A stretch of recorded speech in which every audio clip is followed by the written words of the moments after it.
Rajgarh APDCL नाम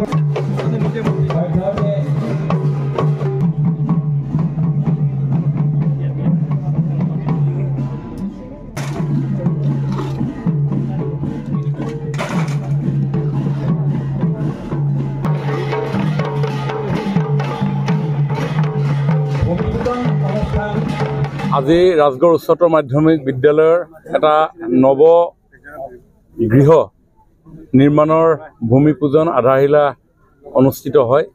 মাননীয় মুখ্যমন্ত্ৰী ডক্টৰ হিমন্ত বিশ্ব শৰ্মা ডাঙৰীয়াই ৰাজ্যখনত যিসমূহ পুৰণি গৃহ 50 বছৰ 75 বছৰ অতিক্ৰম কৰা বিদ্যালয় গৃহ আছে, সেই গৃহসমূহ পুনৰ নিৰ্মাণ কৰি এক শক্তিশালী শৈক্ষিক আন্তঃগাঁথনিৰ ব্যৱস্থা গ্ৰহণ কৰিবৰ কাৰণে সিদ্ধান্ত গ্ৰহণ কৰিছিল আৰু 8 কোটি টকা ব্যয় সাপেক্ষে G+1 এক নৱনিৰ্মিত গৃহ আমাৰ ৰাজগড় উচ্চতৰ মাধ্যমিক বিদ্যালয়ে অনুমোদন পাবলৈ সক্ষম হৈছে আৰু আজি সকলো ৰাইজৰ উপস্থিতিত প্ৰাক্তন ছাত্ৰ ছাত্ৰী শিক্ষক শিক্ষয়িত্ৰী বৰ্তমানৰ শিক্ষক শিক্ষয়িত্ৰী স্থানীয় ৰাইজ সকলোৰে উপস্থিত আমি আজি আধাৰশিলাৰ ভূমি পূজন কৰোঁ।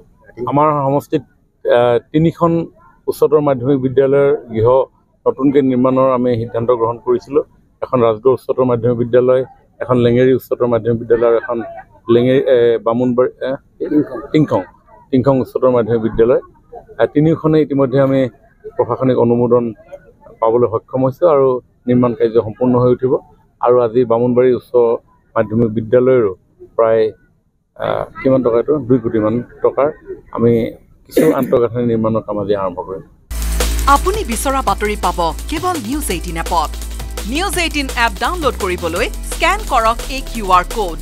গুগল প্লে ষ্টৰতো পাব এই নিউজ 18 এপ।